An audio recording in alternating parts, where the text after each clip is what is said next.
Hello everyone, Joel here, and I want to start with two simple words. Thank you.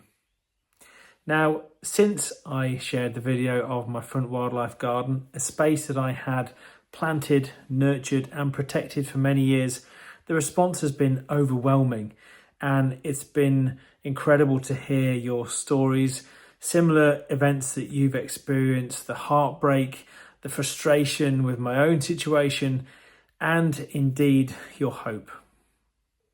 Some of you said you simply gave up when your wildlife pond was poisoned, when your wild patch outside the front of your property was mown down by the council, or when your fence was sprayed with chemicals similar to mine.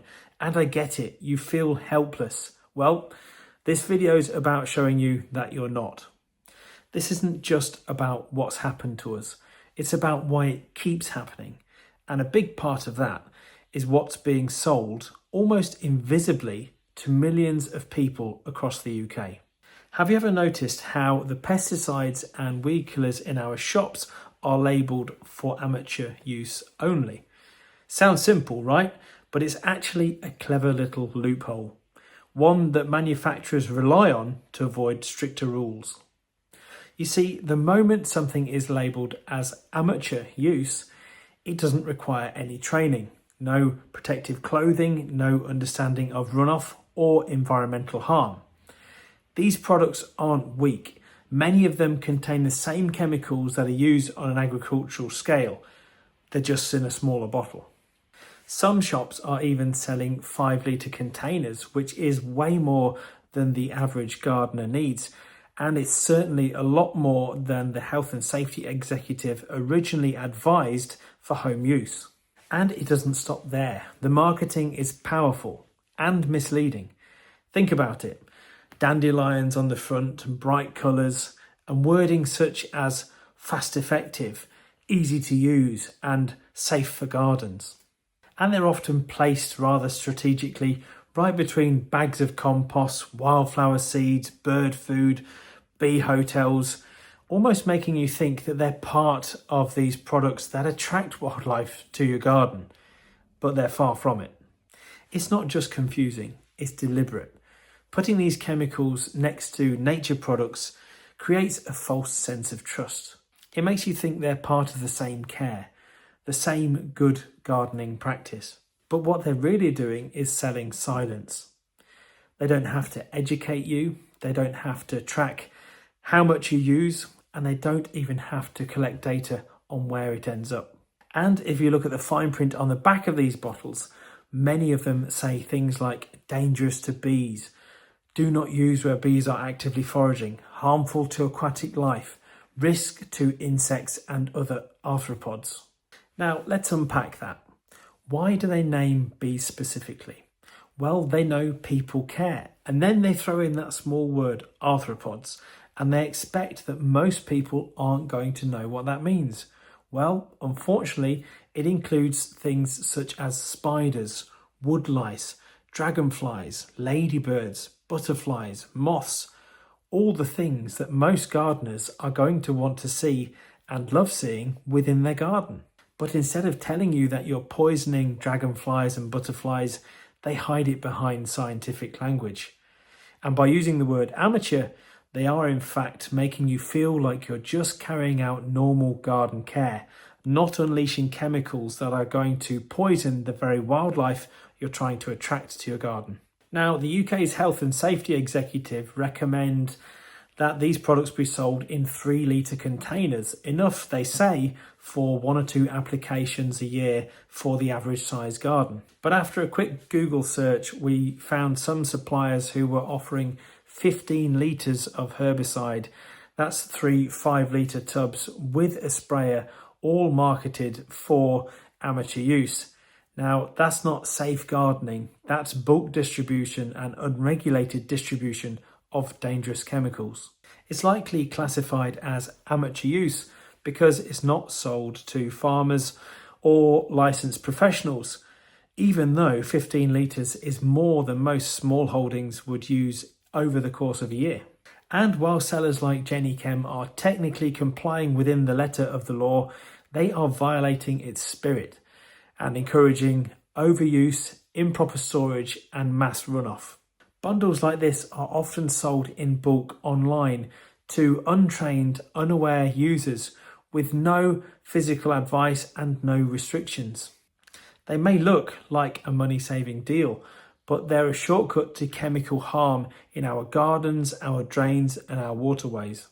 When you spray Weedkiller on a path, it doesn't just stay there. When it rains, it runs off into our waterways, into our soil, into the root systems of pollinator plants. Amphibians and reptiles absorb it directly through their skin, and tadpoles die before they even have a chance to hatch. And this invisible drift, not spray drift, this chemical drift, is happening in our towns and villages everywhere.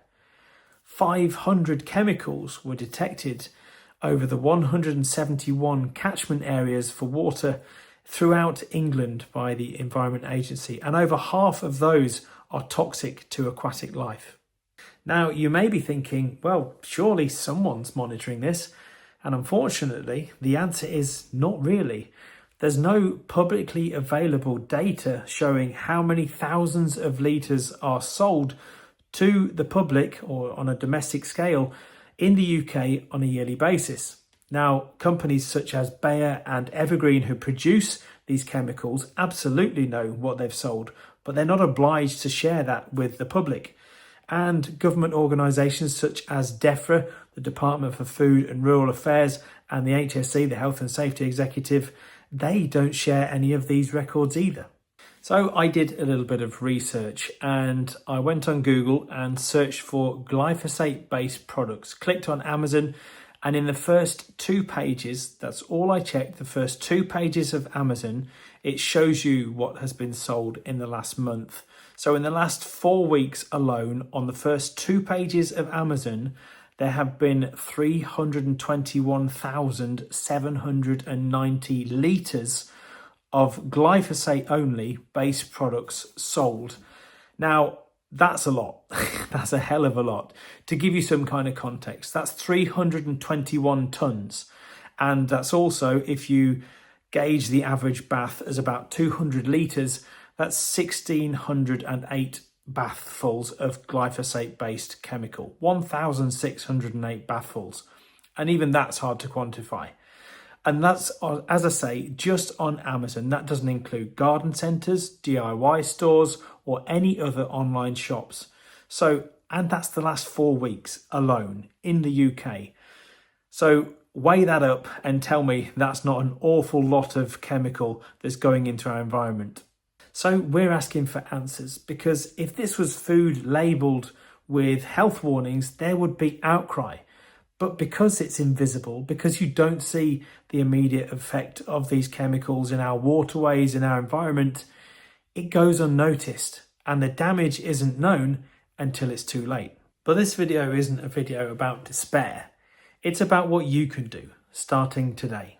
We're creating free templates and guides to show you how to contact your local MP, your local councillor, fact sheets on the harm that these chemicals are doing to our environment, advice for neighbours, gardeners, renters, because we want you to be able to take these next steps like I'm doing against my neighbour without fear, legal costs and all the jargon that goes with it. Because it's time you, the public, took the power back. And I want to say a huge thank you to all of you that have shown support over the last few days. It's been absolutely overwhelming seeing the amount of you that have responded, the amount of people that have offered to help financially, not that we're asking for it, but it's just been incredible to see the amount of outcry, the stories we've read of similar situations you've unfortunately found yourself in. And it really has been encouraging to see so many of you commenting, saying, yes, pursue legal action, we're behind you. It's just wonderful. So thank you so much. I can now tell you that we have taken the next steps. We've contacted the police. We've reported it under criminal damage. We've also contacted DEFRA and the Environment Agency and even my local MP to see how we can take the next steps in terms of acting on what has happened here. This isn't just something small. This isn't just a unique incident. This is something that I want to become a movement. And in the next video, I'm going to be telling you about what I plan to do to take things further, not just for me, but for you, and to protect the future of our soils, of our wildlife and our environment. Because I think there's far more we can do with the movement that we've started now in terms of helping our wildlife and our environment. So stay tuned for that one. So thank you. Thank you for all the thousands of comments and the offers of support that I've received over the last few days. It's been truly remarkable. But we now need to take that anger, that fire that is within you and myself, believe me, and turn it into something real. Turn it into something that's going to make a difference to our world, to the environment around us. Because yes, my neighbour sprayed chemicals on my garden, and I'm truly saddened by that fact. I'm saddened for the loss of the trees, the plants, the shrubs, and any wildlife that was harmed, no doubt, in the process. But let's be honest, she may have caused these actions, but she was sold some products from a company, wherever that may be in the UK, and there's thousands of them, that were labelled as safe for home use or amateur use only. And she was led to believe that what she was doing wasn't illegal, wasn't harmful in any way, and it's just the average way that people go about managing a garden. Well, we need to stop that right there. We need to go to these bigger companies and we need to stop them from being able to sell these products to individuals in the first place, because unless we do, there are going to be thousands and thousands of poisonous chemicals going into our soils and the environment in which we live for the rest of time. So what are we going to do next? Well, my next video will be explaining exactly what our next steps are going to be. So stay tuned and hit the subscribe button for that one. Because if we want these birds to come back to our garden, if we want the beetles, the ladybirds, the butterflies, and the eggs that they lay to survive within our gardens, we need to take action. So thank you, stay tuned, stay wild, and I'll see you all very soon.